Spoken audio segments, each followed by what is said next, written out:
Assalamualaikum warahmatullahi wabarakatuh. Sebagaimana yang telah kita ketahui, dalam kondisi pandemi ini, pemerintah dan MUI mengarahkan kita untuk sholat Idul Fitri di rumah. Berikut ini panduan ringkas sholat Idul Fitri di rumah. Waktu pelaksanaan sholat Idul Fitri. Waktu sholat Idul Fitri dimulai sejak masuknya waktu duha. Ini kira-kira 15 atau 20 menit setelah matahari terbit. Jika waktu matahari terbit jam 5:51 atau 5:52, jadi kurang lebih kita sudah bisa melaksanakan sholat Idul Fitri jam 6:10. Dan waktu sholat Idul Fitri berakhir beberapa menit menjelang masuknya waktu zuhur. Tempat pelaksanaan sholat Idul Fitri. Disunahkan melakukan sholat Idul Fitri di tanah lapang. Boleh juga dilakukan di masjid. Namun, jika kondisi seperti hari ini, dalam kondisi pandemi, sholat Id bisa dilakukan di rumah. Sholat Idul Fitri di rumah pernah dilakukan sahabat yang mulia yang bernama Anas bin Malik radhiyallahu taala anhu bersama keluarga beliau. Maka tidak heran jika mayoritas ulama membolehkan sholat Idul Fitri di rumah jika tidak bisa diselenggarakan di lapangan. Amalan sebelum sholat Idul Fitri. Yang pertama, disunahkan atau dianjurkan untuk mandi sebelum sholat Id dengan tata cara seperti mandi janabah atau mandi junub. Niat mandi sholat Id, lakukan tata cara seperti biasa, sebagaimana diriwayatkan Abdullah bin Umar radhiyallahu taala anhu. Lalu dilanjutkan juga untuk memakai parfum dan pakaian terbaik yang dimiliki. Yang kedua, sebelum sholat Idul Fitri, disunahkan untuk memakan beberapa kurma, sejumlah bilangan ganjil kalau bisa, 3, 5, 7, dan seterusnya. Atau makanan manis lainnya, atau bisa juga menu lain yang diinginkan. Ini semua sebagai simbol bahwa kita sudah berada di luar bulan Ramadan. Dan ini berdasarkan riwayat dari Anas bin Malik radhiyallahu taala anhu.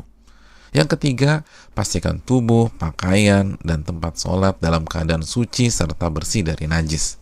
Yang keempat, pastikan juga wudhu sudah kita lakukan, karena wudhu adalah syarat sahnya sholat. Tata cara sholat Idul Fitri.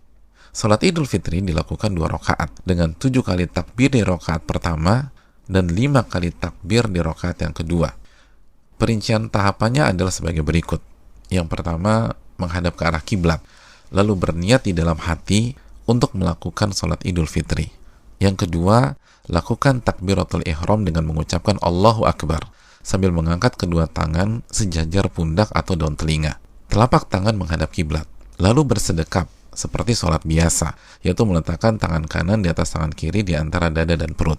Yang ketiga, bacalah doa istiftah seperti yang biasa dibaca ketika kita sholat. Lalu yang keempat, ucapkanlah takbir Allahu Akbar sebanyak 7 kali. Boleh sambil mengangkat tangan, dan ini adalah pendapat mayoritas para ulama, dan boleh juga tidak mengangkat tangan. Takbir dilakukan secara beruntun dengan memberi sedikit waktu jeda di antara takbir. Saat jeda di antara takbir, tidak ada riwayat dari Nabi SAW adanya doa atau zikir tertentu yang dibaca. Namun, sebagian ulama kita menganjurkan membaca Subhanallah, walhamdulillah, wala ilaha illallah, wallahu akbar.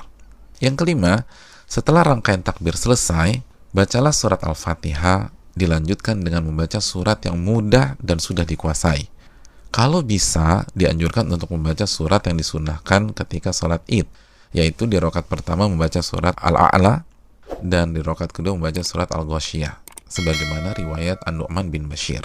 Yang keenam, setelah membaca surat, dilanjutkan dengan ruku', lalu bangkit dan berdiri dari ruku', lalu sujud, lalu duduk di antara 2 sujud, lalu sujud kembali. Semuanya lengkap dengan bacaannya masing-masing seperti kita sholat biasa. Yang ketujuh, bangkit untuk melakukan rakaat kedua sambil membaca takbir Allahu Akbar seperti sholat biasa. Yang kedelapan, selanjutnya berdiri untuk rakaat yang kedua, membaca 5 kali takbir sambil mengangkat tangan, dan di antara jeda kita bisa diam atau membaca Subhanallah, walhamdulillah, wala ilaha illallah, wallahu akbar. Kemudian kita membaca surat Al-Fatihah, lalu dilanjutkan surat yang disunahkan, surat Al-Ghasyiyah di rakaat kedua, atau bacalah surat yang mudah dan kita kuasai. Lalu kita ruku, lalu berdiri dari ruku, lalu seterusnya sampai salam seperti sholat biasa. Jika sholat Idul Fitri dilakukan di rumah, Apakah setelah sholat id tetap harus berkhutbah? Jawabannya, kita boleh berkhutbah setelah sholat atau boleh juga tidak. Kedua pandangan ini adalah pandangan ulama kita. Adapun MUI memilih pandangan ada khutbah setelah sholat. Sedangkan dalam riwayat Anas bin Malik radhiyallahu ta'ala anhu, beliau melaksanakan sholat Idul Fitri di rumah bersama keluarga beliau dan tanpa khutbah setelahnya. Maka tentang khutbah ini dikembalikan ke pandangan kita dan kesiapan kita masing-masing.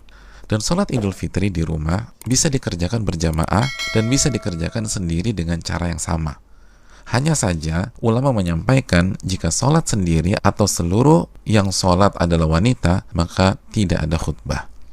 Demikian panduan ringkas sholat Idul Fitri di rumah.